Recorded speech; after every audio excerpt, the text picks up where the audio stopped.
You're listening to Errol Parker and Clancy Overall, editors of the Betoota Advocate on Desert Rock FM. Welcome back to the Betoota Advocate radio show, live from Desert Rock FM. You're joined by myself, Clancy Overall, and Effie Bateman today.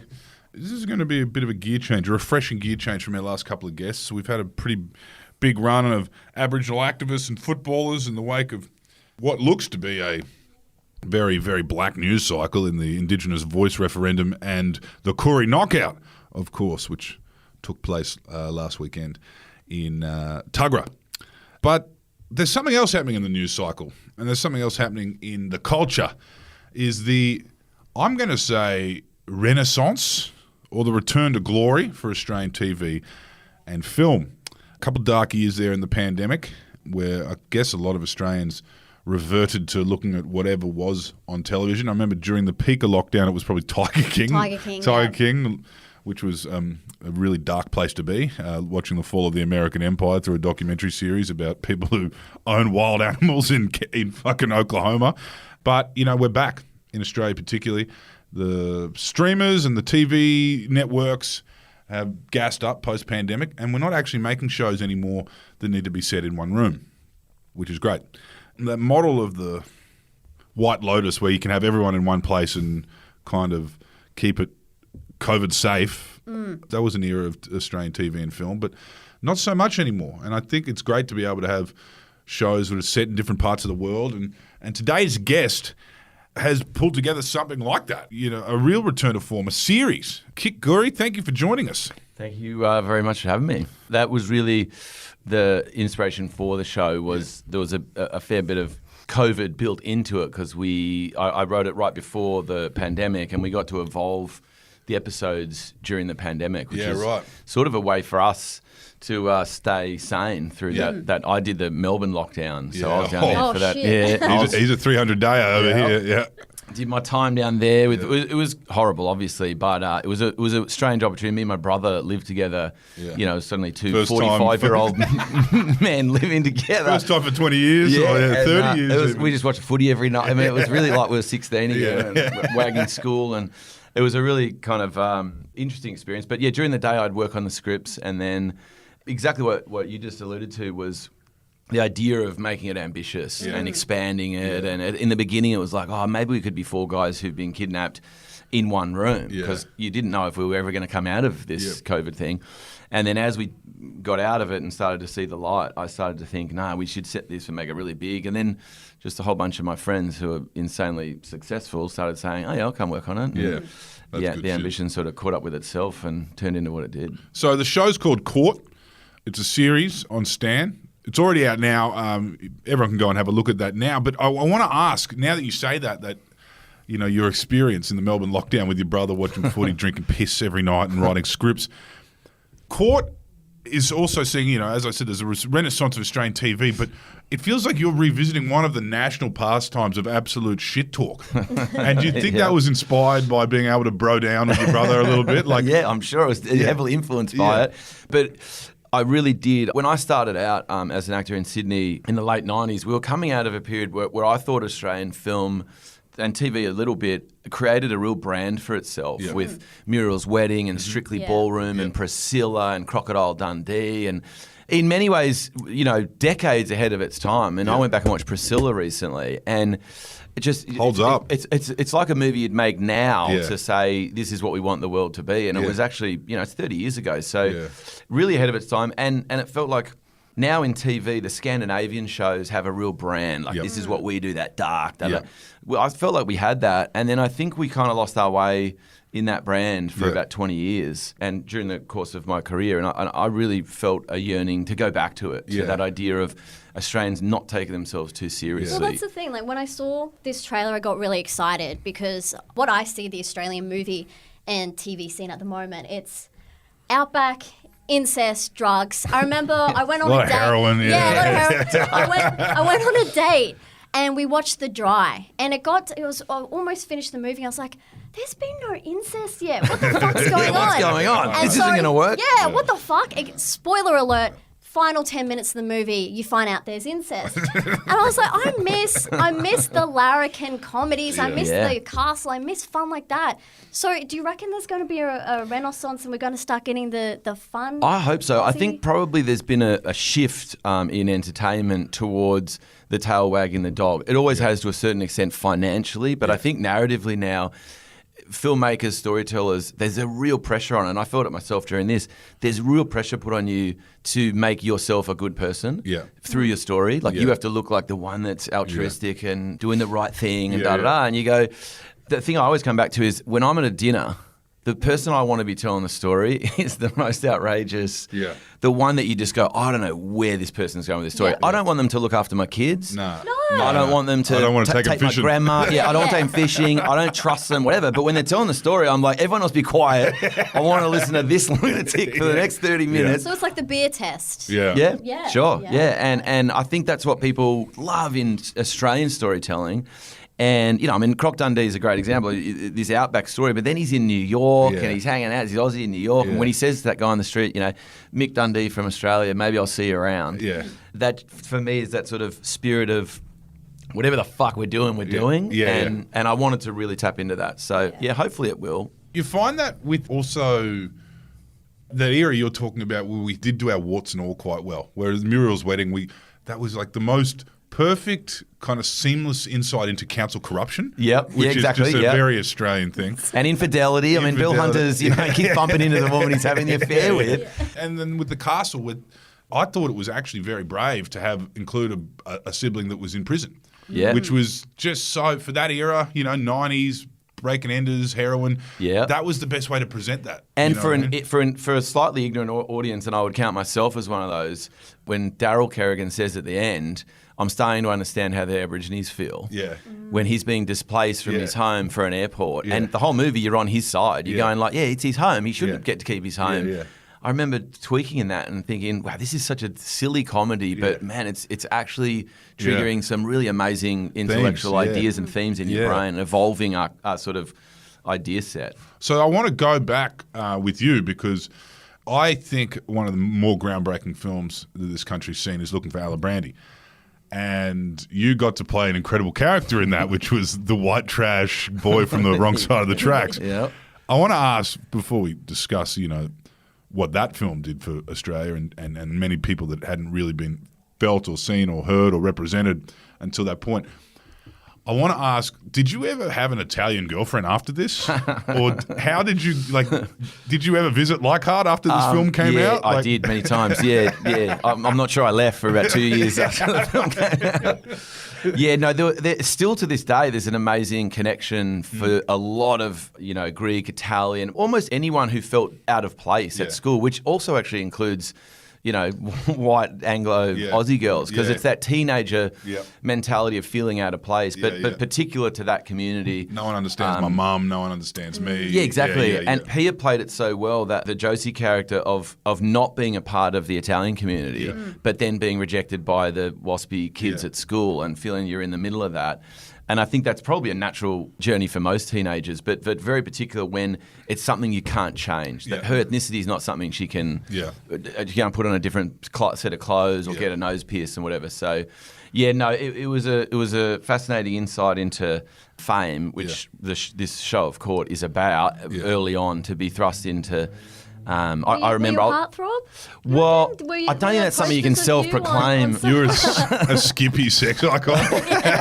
Well, I do remember Callan Mulvey is an old mate of mine. He played Drazik on Heartbreak High. He legitimately was a heartthrob. And I remember we were in Manly just after Alibrandi. Drazik, the rollerblader. Oh, yeah. Eyebrow ring. And he and I were in Manly not long after Alibrandi came out. And we used to go down there and have a couple of beers on the beach. And we just suddenly were getting chased by sort of 30 or 40 schoolgirls in school uniform. And we were only 19 or 20 at the time. And I remember looking at one point because he was like, run! And I had no experience with being chased by girls in school uniform. And he was like, run! And we were running. And I said to him, why are we running? It felt really antithetical to what I thought we should be doing. But he taught me the trappings of that stuff. So how to duck and weave. Yeah. And then, you had your stripes. You had some, Australian TV in this era we're talking about. Yep. I read before that you were lucky enough to be featured in the unsung Australian television classic Sea Change. Sea Change, yes. And you got to do that, and then Looking for Alibrandi goes to the stratosphere in Australia, and there's people that still go on walking tours Enmore Road and look at the old terrace houses and stuff like that. And then you make a move on the States. Had you done a pilot season there before, or had you just? I never really did pilot season, to be honest. But the adventure for me over there was really, I never really dreamed of being a movie star as such, or playing Hamlet on stage, or be on Broadway. My ambitions were really around storytelling. And so it felt like being an actor in Australia and doing Alibrandi I learnt a lot from that. And I'd learnt being on Sea Change and Wildside and a lot of TV shows. It just felt like there was a place I wanted to go to learn a lot more. So, I just kind of was over there. I think probably a little bit of that idea of getting chased in Manly. Yeah. It is a weird thing when you suddenly become famous when you're not famous, quoting The Castle, and then suddenly you're not famous again. I think when I went to America, suddenly no one knew who I was, and I could get on with, going to the Barney's Beanery. Yeah, going to Barney's Beanery and gambling on football, and just being around a filmmaking community where it's really all encompassing. So every day, every night, all of those years, I was just kind of learning and observing filmmakers, and I was lucky enough to along the way work with some really good ones that I would count as my heroes. Well, like you've worked with the Wachowskis? Wachowskis, 3 times? Well, we did 2 seasons of Sense8, one of their shows. Which was amazing, and I'm so sad that it got cancelled. Yeah. I mean, I don't know if it got cancelled or if the story had sort of, I guess, I don't know. It was expensive to make, It was very expensive, It was in the early days of Netflix doing full seasons, and that was an amazing experience. For a year and a half, I'd be sitting at a bar in, LA, and I'd get a text saying, "Can you get on a plane at 10 a.m. tomorrow and come to Korea?" Because they would have written me into a scene in Korea, and then I'd fly over there and do that. It was an unbelievable experience, and they're fascinating characters. All the orgy scenes where they're all in their heads, doing like this. They're all over the world. Sounds like it was in your head a little bit. Yeah. It would have been. But Jupiter Ascending, which how was that? That was with Mila Kunis, and Channing Tatum. That was great. All the stuff I've done with them were just such amazing experiences. They're incredibly intellectually courageous and creatively courageous, and some of their things have worked, some haven't. But Speed Racer, which I did with them, Matthew Fox was in that, and Susan Sarandon was in that, and they're both in this show, so that's where I met them. So is this what you do? I mean, you go to countries where there's a lot of history, cultural, like a lot of cultural export. You go to countries like Ireland, or even you look at California itself, and I always find, how does everyone in this industry not know each other? Because as Australians, we collect friends, right? Have you utilised a little bit of that? I mean, of course that makes sense. You worked with her there. You got her number. You asked her if she wanted to be in this thing later on. Oh, for sure. On this show, and people say it, if you ever do anything, and we Australians love saying, oh, mate, if you ever do anything, I'll be in it. And this just was something that once it took off, once it became it was really, dropping a big name, but he's in it. Sean Penn, once he was involved, and he got involved in a big way. He playing himself. That's huge. Playing himself. Yeah, a version of himself, a bit of a heightened version of himself. But he saw this little. He wants to reclaim what Team America did to him playing himself. Well, it's funny with these guys because Sean knows he shines a really bright light on some really wild situations, and he's lived in Haiti for a couple of years. And as soon as that happened, he went down there. The first 9 months of that earthquake, he was there on the ground, and an amazing character in that respect. And he knows he has to take a certain level of seriousness with him in order to speak to governments and presidents and whatnot to get help for that situation. But in real life, you hang out with him, he's constantly laughing at himself. Yeah. So this was a chance to kind of... How did you get him involved? Well, through a series of very, very fortunate events, actually, through sort of like you were saying, people knowing people. And when I did Speed Racer, he'd just made Into the Wild. And Emile Hirsch was the lead Into the Wild, then Speed Racer. So I ended up hanging out with Sean a little bit through Emile. Anyway, and having just known him a little bit over the years, and then I made this teaser for this show with the boys that are in it.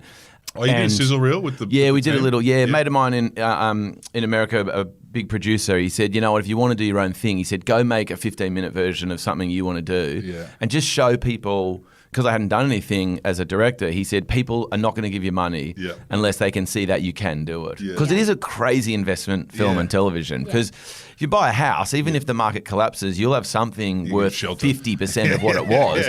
When you make a show, if you fuck it up, it's worth zero. So, anyway, Sean saw the sizzle, and I didn't know him very well, and he rang me up and he said, look, this is so perfectly inappropriate, what you're doing with this. And he said, I'm going to give you 3 options. A, you let me help you get it made. B, I'll join you and make it with you. Or C, you can tell me to go fuck myself. Well, both the first 2 options sounds like you're going to help it get made by just lending your name, let alone your production stripes. I want to talk about the premise now, the elevator pitch. What would you say it is? Because I've been thinking about it, and I don't know. Maybe it's a throwback, to the era, and it's not as absurdist as the Hot Shots or the Naked Gun. No, but it does have that big epicness to it. Yeah, and very influenced by those films for sure. Yeah, look, it's really just 4 soldiers kidnapped in a fictitious war who suddenly realise that their lives would be changed for the better by becoming famous rather than becoming free. Yeah, right. So they focus their attention on becoming social media stars who have been kidnapped. And it was my way, that was just an entry point. It was my way to explore what I've been through for the last 20 years or had a front row seat at for 20 years, which is, and I don't think we've reconciled it, where reality TV for 10 years morphed into social media. Yeah. And that transition from stardom, really when I started acting, you'd become a star because you did something. Yeah. And you weren't necessarily special, for sure. Or you did something and became a star. Exactly. Yeah, and it turned to like, no. You became a star because you were doing nothing, basically. Yeah. And then you were a star just because you were famous. I always look at that young bloke, Egg Boy. The kid that egged the One Nation senator. So it was the day after the Christchurch massacre, and this guy gave a distasteful press conference where he was trying to obviously be as tone deaf as possible, and it's succeeding very well at it, I'm sure. And this young kid snuck in, and it was a perfect social media moment because this kid was 16, so you couldn't charge him with anything. Yeah, he'd snuck into this effectively white supremacist press event by pretending to be a disillusioned youth, and they welcomed him, and then egged the guy while he was speaking. And then got bashed by skinheads. But he was that age where like a hiding doesn't really, you can bounce back from that. He's like an X-Men character. 16-year-old just getting boots and punches in the ribs, and then he took off. And then I don't think he sought it, but someone found his social media account as a 16-year-old, and there was millions of followers overnight. Exploded. From all the Muslim countries around the world were supporting him, and he became Egg Boy.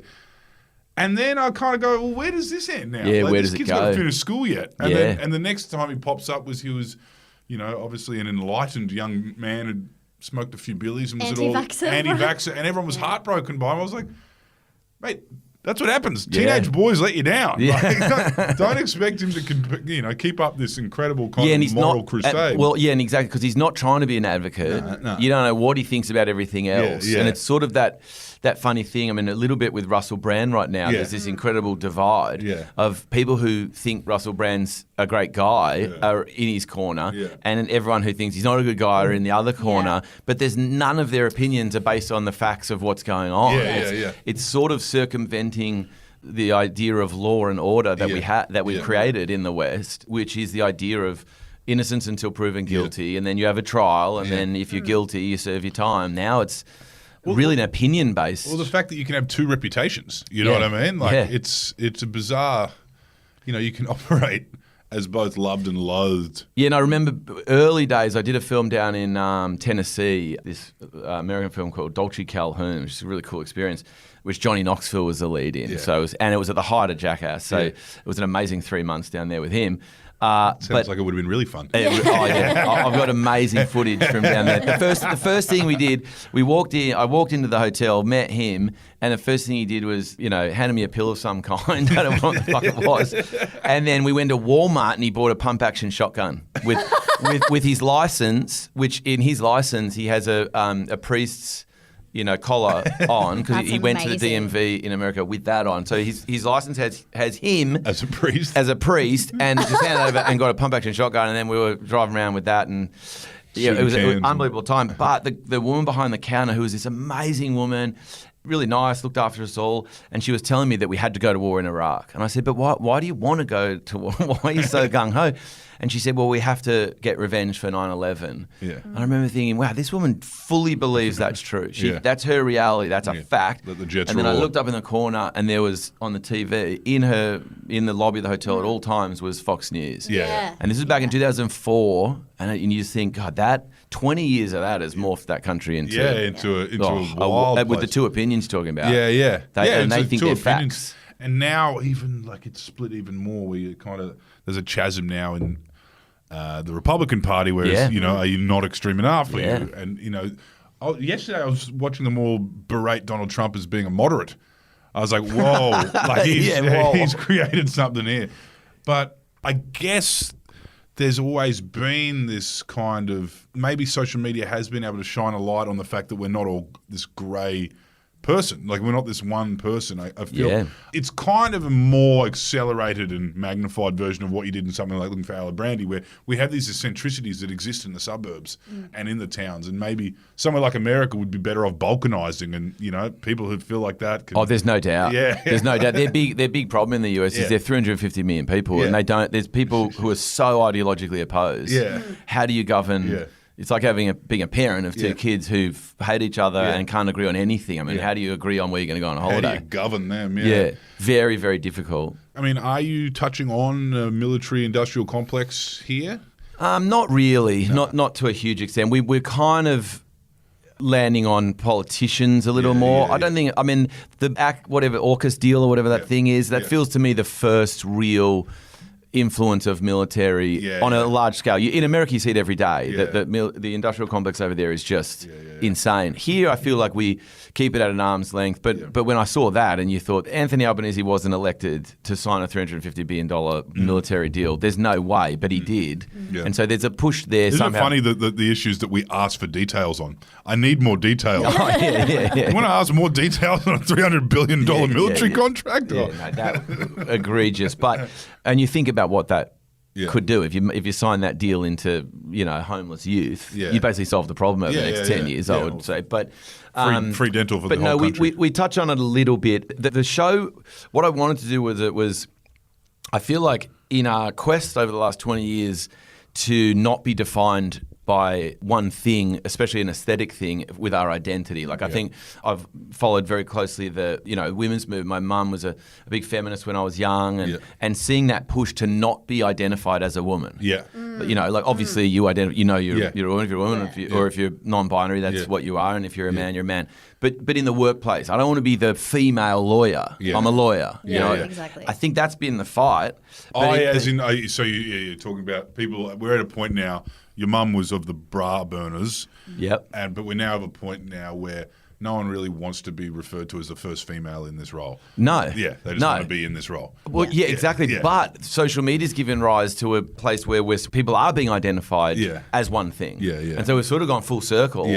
And I wanted to explore that with this show a bit, which was, and I didn't want to lean into, these are the good guys, these are the bad guys. The bad guys that we meet at the start of the show ultimately are the good guys. And the soldiers in our show end up being the guys who were doing something bad. So you go, well, are they Australian heroes, or are they doing something bad? And well, it's very timely, let me tell you. That wasn't planned. That was not planned. What has it been like in terms of an alumni on court? What's been the feeling amongst? I mean, have you had those? Have you had a rap party? Have you had Brian Brown spinning yarns about Bankstown back in the fucking 60s? He loves telling those stories. No, it was a really amazing family because for me it was all really friends and people I'd met over the years all coming together. And I'd always been on film sets. I don't know if it's by happenstance or design, but which were really happy places. The Wachowskis had really happy sets. Everyone was really a family. And so on this, I really wanted to kind of reflect that. And there's a sort of notion in entertainment a little bit that, or in film especially, there's got to be pain involved to create something good. And I really wanted to I hate that. Yeah, I me don't too. think so. No, not at all.